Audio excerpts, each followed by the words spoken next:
Spray this on a paper strip. It's a perfume that costs $200. Now this one, it costs $25 from a brand you have probably never heard of. Hand both to 10 people. Let them settle on the skin for an hour.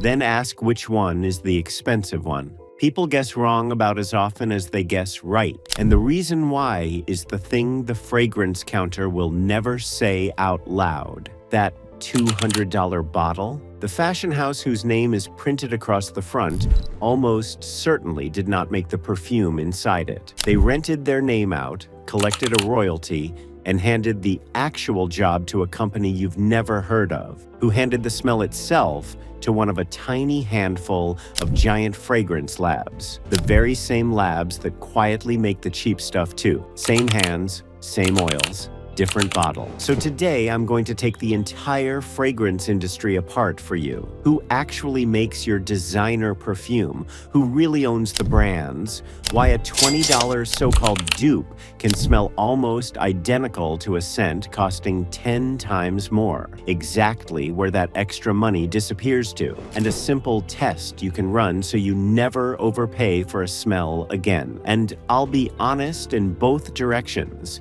because there is one kind of fragrance where the expensive bottle is genuinely worth it, and I'll show you how to spot it at the end. 3 quick rules first. Rule 1. Nobody paid for this video. No brand, no affiliate deal that quietly bends the verdict. Nobody mailed me a bottle to keep me sweet. If the cheap one wins, and it usually does, I'll say so. Rule 2. Every judgment here is about the 2 things that actually decide a fragrance: the oils inside and the concentration. Never the bottle, the box, or the name on the front. And rule 3, an important one. When I say dupe or clone today, I mean an inspired by fragrance, one built legally to evoke a famous scent. I do not mean a counterfeit, a fake pretending to be a real brand with a stolen name and logo. That's a different, shady thing. And it's not what we're talking about. We're talking about legal copies of a smell which you cannot trademark. Let me show you how the machine actually works, because once you see who's really behind the curtain, you'll never look at a perfume counter the same way. I went deep into this for the video. Who actually owns and makes these brands? The licensing deals, the lab suppliers, the quiet acquisitions.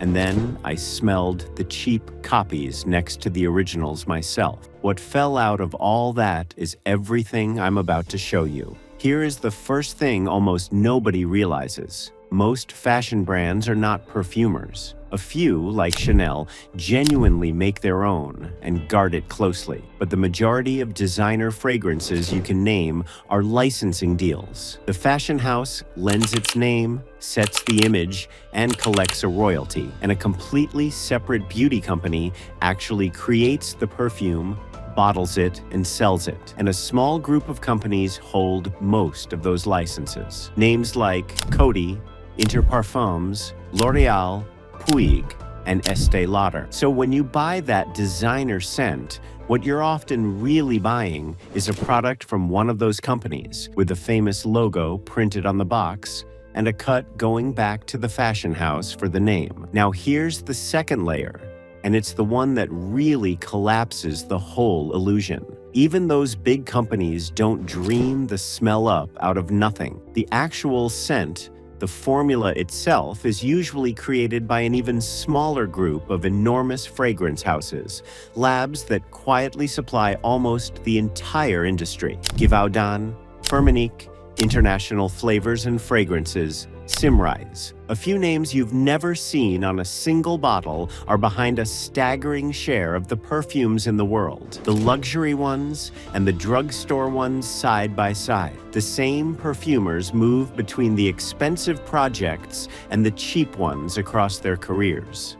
The same raw materials come from the same suppliers, and the people themselves are shared. A celebrated perfumer, what the industry calls a nose, will compose a worshipped luxury fragrance one year and a mass-market drugstore hit the next, because they work for the lab, not for the fashion house. The same artist, the same palette, two completely different price tags on the bottle. So the romantic picture of a designer scent lovingly handcrafted in a Paris atelier while the cheap one was thrown together in some factory is most of the time simply not real. They often came out of the same building, and now and then from the very same hand. So follow the whole chain with me. Smell is made by one of a few labs that also make the cheap stuff. Brand is often made by one of a few companies that also own the so-called exclusive lines. And the fashion name on the front is frequently just a rented logo. The exclusivity, the rarity, the prestige, it's a price tag, not a different world.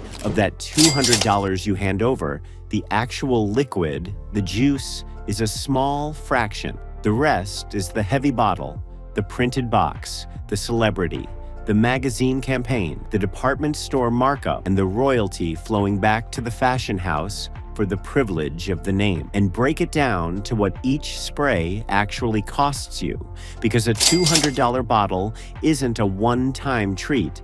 It's a price per spritz every single morning for a smell you could have had for a fraction. The inspired by version turns that daily luxury tax into pocket change, and your skin genuinely cannot tell the difference. So let's count down the ways that counter is quietly robbing you, from merely cheeky all the way to the proof that ends the argument. Number 7, the licensing illusion. That glamorous designer bottle, the one named after a fashion house, was very likely created and manufactured by a beauty corporation you've never thought about under a license. You are paying a premium partly to send a royalty to a brand that, in a real sense, just signed off on the use of its name. The genius isn't in the bottle, it's in the contract. You're funding a logo. Number 6, the bottle and the box. Pick up an expensive perfume and feel how heavy it is. That weight is the pitch. The thick glass, the weighted metal cap, the magnetic closure, the embossed box, all of it engineered to feel like the price makes sense before you've even smelled anything. The uncomfortable truth is that the packaging frequently costs more to produce than the liquid inside it. You are buying a beautiful paperweight that happens to smell nice, and you're paying perfume prices for glass. Number 5, the celebrity scent. A famous face, a famous name, a launch campaign, and underneath it, very often, juice made by the very same licensee companies making everything else. The marketing budget went up. The poster got more expensive. The smell did not magically improve to match the fame. You're paying for who introduced it to you, not for what's in it. Number 4, the niche exclusive premium. This is the clever one, because it sells you the feeling of escaping the mainstream. The $300 niche house, the one that feels rare and artistic and above the fray. And some genuinely are independent and special, but many of the most famous so-called niche brands are owned by the very same giant corporations as the mainstream designers. Le Labo and Jo Malone sit under Estee Lauder. Byredo was bought by Puig, the same group behind a row of mass designer names. So you think you've stepped into a secret, exclusive world, and you've often just walked into a different room of the same building at triple the price. Exclusive is a marketing word, not a fact. And once you start pulling this thread, it doesn't stop. A single one of these giant groups can own a fistful of the designer names out on the counter, and a fistful of the niche names on the locked shelf behind it. Same parent, same suppliers, same chemists, simply sorted into a cheap tier, an expensive tier, and a secret exclusive tier, so that whichever shelf you reach for, you're buying from the same company that owns the other two. It isn't a marketplace of rivals. It's a handful of landlords with a great many doors. Number 3, the concentration shell game. This one quietly costs people the most because they don't even know the rules. Perfume comes in strengths. The strongest is an extrait, or pure parfum. Below that is eau de parfum. Below that, weaker, is eau de toilette. And weaker still a cologne. The higher the concentration, the more actual fragrance oil you're getting, and generally the longer it lasts on your skin. Here's the trick. Brands will sell you a weak eau de toilette at nearly the price of a strong eau de parfum, betting you don't read the small print. And then, when it fades off your skin by lunchtime, you blame yourself or the perfume, when really you just bought the watered-down version at the strong version's price. Concentration, not price, is what makes a scent last. Almost nobody checks it. And one more piece of this that nobody explains. What makes a fragrance last isn't only concentration, it's the notes themselves. Heavy, warm things, woods, amber, vanilla, musk, cling to your skin for hours. Bright, fresh, citrusy things burn off fast no matter what you paid for them. So a light, fresh designer scent fading by lunchtime isn't a scandal. It's just chemistry, and spending more will not fix it. Knowing that one fact alone will stop you throwing money at longevity, a fresh scent was never going to give you. Number 2, the reformulation betrayal. This one stings because it punishes loyalty. That classic perfume you've worn for 20 years, the signature scent you trust, has very likely been quietly reformulated more than once, partly to cut costs, and partly because safety regulations have restricted some of the old ingredients that gave these classics their soul. Materials like the real oak moss that anchored so many of the great old perfumes. So the modern bottle is frequently a polite,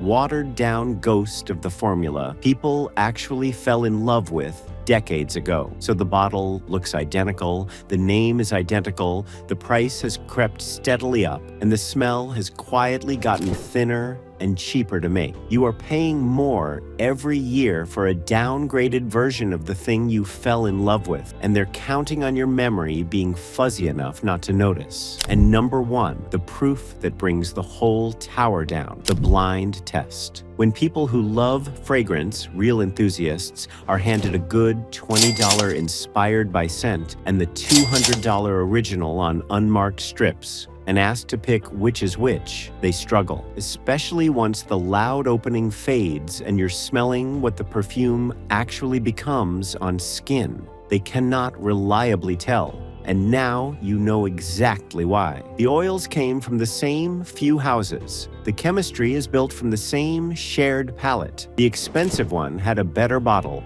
a bigger campaign, and a famous name, and none of that is something your nose can smell. Strip away the glass and the logo, and a huge amount of the time, the emperor has very little on. So here is your test, and it will save you a genuine fortune. It has 2 parts. First, never ever judge a perfume in the first 30 seconds at a store counter. That initial blast is just the top notes screaming, plus your nose getting overwhelmed by everything else in the shop. Spray it on your skin, not a card, walk away, live your life, and smell it again a few hours later. That later stage, the dry down, is what you will actually wear all day, and it is exactly where a cheap copy either holds its nerve or falls apart. Second, flip the bottle and read the concentration before you ever pay. An eau de parfum will almost always outlast an eau de toilette, whatever the brand,